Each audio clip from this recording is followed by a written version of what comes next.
Esse é o Ancapso e nós vamos falar agora sobre o caso da Flávia Magalhães, que tem duas novidades muito interessantes, né? A primeira é que a gente ficou sabendo agora que o motivo todo do Alexandre de Moraes ter perseguido ela, a gente acreditava, né? Eu acreditava, inclusive, que era por causa de críticas às urnas eletrônicas, né? Porque esse foi o motivo pelo qual o Alexandre de Moraes passou a perseguir a maior parte das pessoas nas redes sociais aí, acusando elas de golpe de Estado. Supostamente, na cabeça do Alexandre de Moraes, criticar urna eletrônica é golpe de Estado. Mas não foi isso não. O caso da Flávia Magalhães, segundo a gente fica sabendo agora, porque os autos agora foram abertos para as defesas, né? A acusação contra ela, ou a coisa toda começou por um tweet em que ela acusou Alexandre de Moraes de ser advogado do PCC e ter ligação, ter entrado num presídio, falado com Marcola e não sei o que lá. Existe um questionamento já antigo na vida do Alexandre de Moraes, antes dele ser ministro, de que ele teria de fato ligação com o PCC. Mas a gente sabe que, pelo menos, as evidências que a gente tem, ele não teria nada apontando nesse sentido. Mas não deixa de ser estranho o fato de alguém acusar ele disso e ele acusar a pessoa de golpe. Porque, assim, ele poderia acusar a pessoa de crime contra a honra, né? De calúnia, injúria, difamação, enfim.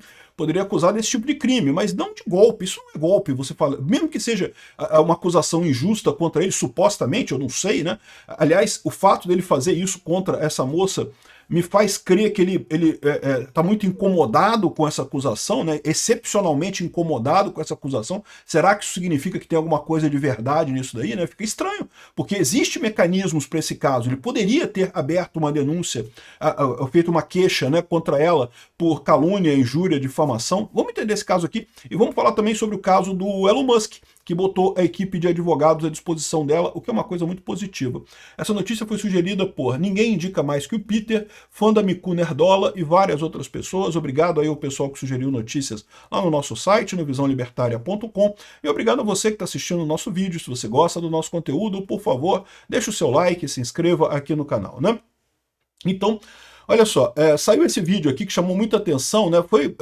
Não foi só esse aqui não, ela falou também em outras entrevistas, né? A Flávia Magalhães deu entrevistas para várias pessoas, falando que ela está sendo perseguida por Moraes por publicar uma informação que ela obteve de 3 generais, a de que Moraes teria supostamente se encontrado com Marcola em um presídio, né? E, bom, ela não diz quem são os generais e tudo bem, ela pode estar fazendo um trabalho de jornalista, a fonte dela é essa, ela publicou a informação que ela recebeu, e, eventualmente, essa informação pode ser caluniosa, pode ser mentirosa, pode ser, eu não sei, eu não tenho informação nenhuma nesse caso aqui, né? Mas o que chama a atenção é justamente o fato do Alexandre de Moraes ter aberto essa ação, ter colocado ela na ação do golpe, acusado ela de golpe de Estado, por ela ter falado isso, porque, bom, isso pode ser enquadrado como um crime contra a honra?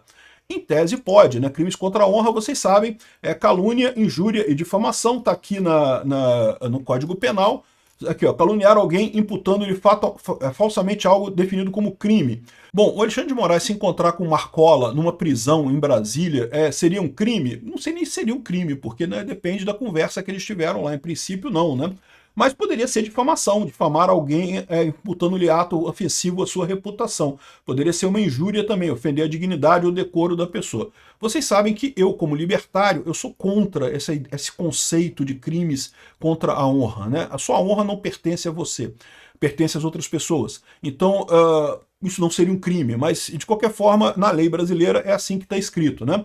E esse caso aqui é um caso muito simples. Você pode vir aqui, ó, aqui diz que nos crimes previstos nesse capítulo se procede mediante queixa, ou seja, são crimes de ação privada, não precisa nem do Ministério Público. Você mesmo inicia a ação ao prestar uma queixa contra a pessoa, né?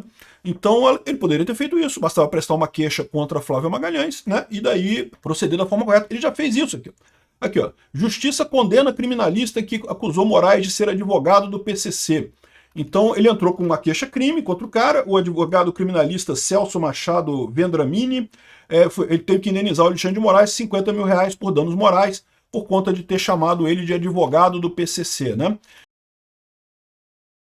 E, bom, a Flávia Magalhães falou também essa velha ligação do Alexandre de Moraes com o PCC, que já tem há muito tempo essa discussão. Eu não sei se é verdade ou se é mentira, mas o que eu sei é o seguinte: o próprio Moraes, ele negou proximidade com o PCC e disse o seguinte, que o que aconteceu é que, olha só, segundo o próprio Alexandre de Moraes, isso aqui é da época que ele estava sendo sabatinado no Senado para se tornar ministro do STF, E aí essa acusação que já existia há muito tempo, essa acusação de ligação dele com o PCC, ele trouxe essa ligação e falou o seguinte, olha só, segundo Moraes, o escritório do qual ele era sócio representava uma cooperativa de transportes que emprestou uma de suas garagens para um evento político. Compareceram nesse evento político 2 pessoas que eram investigadas por relação com o PCC. De acordo com Moraes, o escritório não tinha conhecimento do evento ou da presença dos investigados.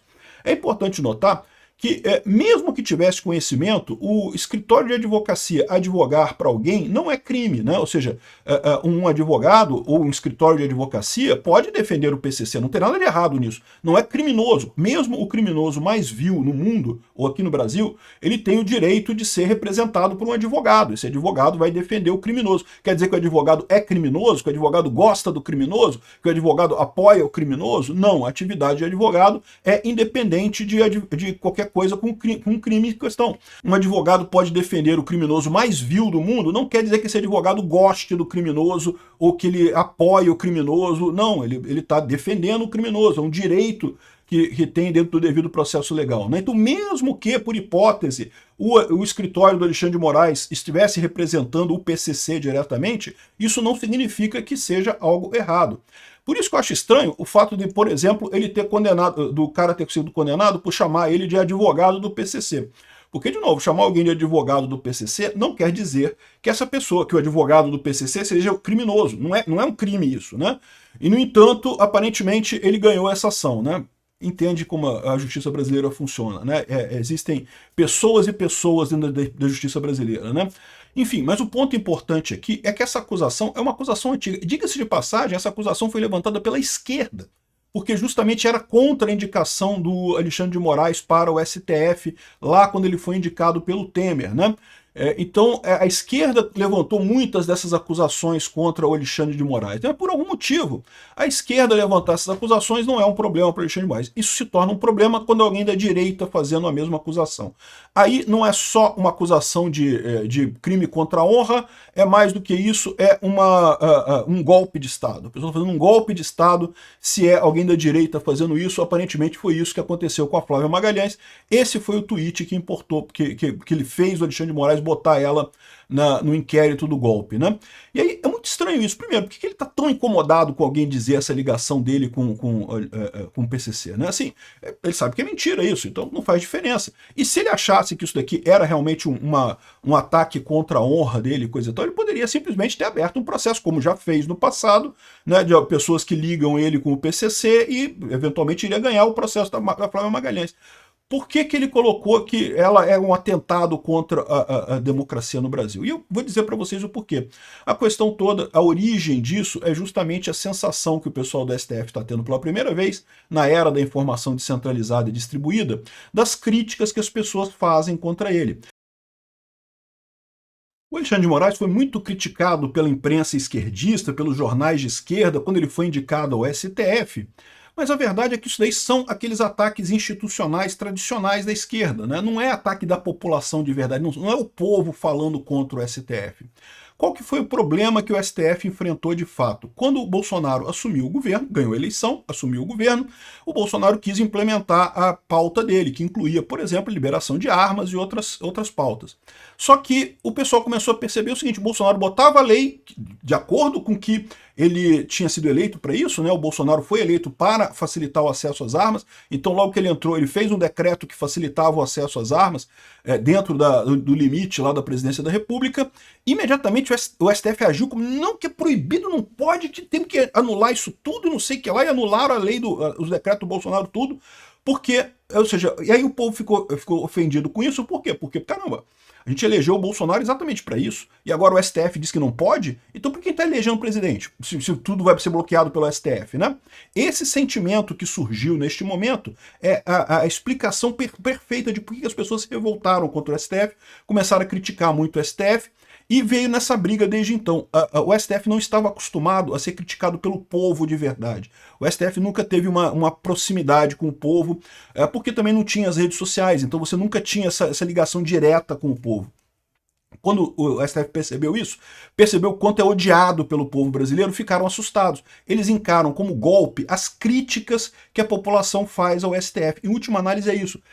Isso aqui é a materialização disso que eu falo para vocês. O STF encara as críticas que as pessoas falam aos ministros como golpe de Estado, como tentativa de derrubar o STF. Ao invés de reconhecer que isso é crítica mesmo, estão criticando o STF. Pessoas comuns têm uma opinião ruim do STF, e tem até pesquisas que mostram isso muito claramente, né? Mas aí que está a internet, a informação descentralizada, ela chega nesse pessoal. Antes, o ministro falava, ele não tinha um retorno da sociedade para ele, né? Porque a televisão é um veículo de fala única, né? Os jornais tradicionais são veículos de fala única, não tem um caminho de retorno. A rede social tem caminho de retorno. Quando o Alexandre de Moraes publica alguma coisa na internet, ele tem a resposta do povo, aquilo ali. O Gilmar Mendes recebe a resposta do povo no que ele publica ali. Mesmo que eles não fiquem nas redes sociais, não fiquem no Twitter, não fiquem no Facebook, coisa e tal, as pessoas próximas deles sabem dessa reclamação. Então acabam tendo esse retorno, acaba tendo esse retorno que antes não existia. E esse pessoal ficou incomodadíssimo, porque eles acham, na bolha deles, que eles estão fazendo... Não que a arma é muito ruim, o povo quer arma, né? A população quer arma. Mas o STF acha que armas é uma coisa muito ruim, que não pode, não sei o que lá. Então eles acham que estão fazendo a coisa certa e não entendem porque estão sendo atacados. Daí que vem esse efeito dele achar que Bolsonaro tem um gabinete do ódio, que faz acusações e não sei o que lá, uma coisa estruturada, que decide atacar alguém. Não, meu amigo, é porque você está falando alguma coisa que esse pessoal é contra, eles estão te criticando, é uma crítica, né? Ah, mas tem muita gente fazendo isso. É porque tem muita gente que não gostou do que você fez, exatamente isso que acontece, né? E eu falo isso com muita tranquilidade, porque eu também já enfrentei esse tipo de coisa também. Volta e meia eu falo coisas que é a minha opinião real, e eu levo muita crítica de bolsonaristas, e tá certo, faz sentido, vocês não gostam, eu gosto, pronto, não tem nada de errado, né? Aqui está a prisão dela, justamente por conta desse negócio aqui, o mandado de prisão dela, o que é um absurdo, né? Ou seja, esse caso dela, além de ser um caso absurdo, evidentemente, porque, de novo, se o Alexandre de Moraes tivesse se sentido insultado, ele poderia ter usado a lei brasileira. A lei brasileira já prevê o crime de calúnia, injúria e difamação, que eu acho uma besteira, mas prevê lá na lei. Era só ele ter denunciado ela, pronto, agora deixa a justiça correr nisso daí. Até porque seria o correto, né? Porque, do jeito que ele fez, ele é o juiz de um caso de alguém que ofendeu a ele. Então, que lógica tem isso? Você não pode ser um juiz de um caso que envolve você. Não deveria poder, né? O Alexandre de Moraes faz isso todo dia, né? Todos os processos que o Alexandre de Moraes está metido é contra ele mesmo. Ele brigando contra quem está atacando ele. E isso mostra justamente esse descolamento desse pessoal. Eles tratam a crítica legítima do povo contra o STF como um ataque ao STF, como um ataque às instituições, como um ataque à democracia.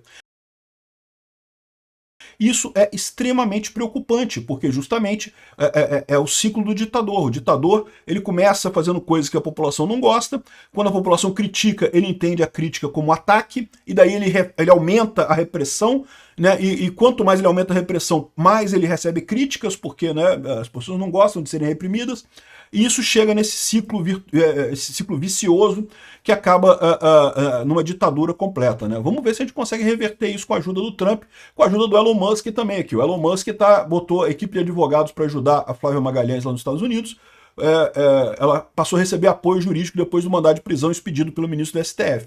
Isso é uma coisa importante, porque, como eu falei para vocês, lá nos Estados Unidos, justiça lá é muito caro. Então, você ser processado nos Estados Unidos é um prejuízo do caramba. É muito caro, tanto você acusar alguém, como você se defender por lá. Então, é muito importante, né? Vamos ver se isso tem um efeito, se a gente consegue resolver esse problema. Outra coisa curiosa, né, é o efeito Streisand nessa história, né? O efeito Streisand, pô, se o Alexandre de Moraes não falasse nada sobre ela, sobre esse tweet dela, ia ter gente que acreditar nessa ligação? Tem gente que acredita nessa ligação do Alexandre de Moraes com o PCC e coisa e tal. Até o Eduardo Tagliaferro falou sobre isso também numa chamada com o Oswaldo Eustáquio, vocês lembram disso? Que ele também mencionou que tem ligação e coisa e tal. Então, ou seja, o pessoal ia deixar para lá. Agora, com o Alexandre de Moraes sendo tão contrário a isso, pô, parece ter uma coisa estranha nisso daí, né? Por que o Alexandre de Moraes se sentiu tão atingido por esse tipo de ligação, né? Por que no caso dela ele se sentiu tão atingido assim, né? É uma coisa estranha, dá para se pensar no caso. Será que ela acertou um nervo sem querer da coisa, né? A gente fica com essa impressão, é o efeito Streisand, né? Se não tivesse feito nada, ia deixar para lá, ia sumir no meio do burburinho da internet, porque tem um monte de burburinho da internet mesmo, ninguém se importa. no que ele persegue, no que ele processa, no que ele persegue, que ele critica aquele negócio, aí a coisa ganha uma importância, porque, pô, peraí, ele tá se estranhando com isso, por quê, né? Obrigado por assistir o vídeo até o final. Além de curtir, compartilhar e se inscrever no canal, considere se tornar patrocinador com valores a partir de R$ 1,99. Clique no botão Seja Membro abaixo para saber as condições e vantagens de patrocinar o canal. Mais informações sobre o nosso projeto, visite nossos sites indicados na tela.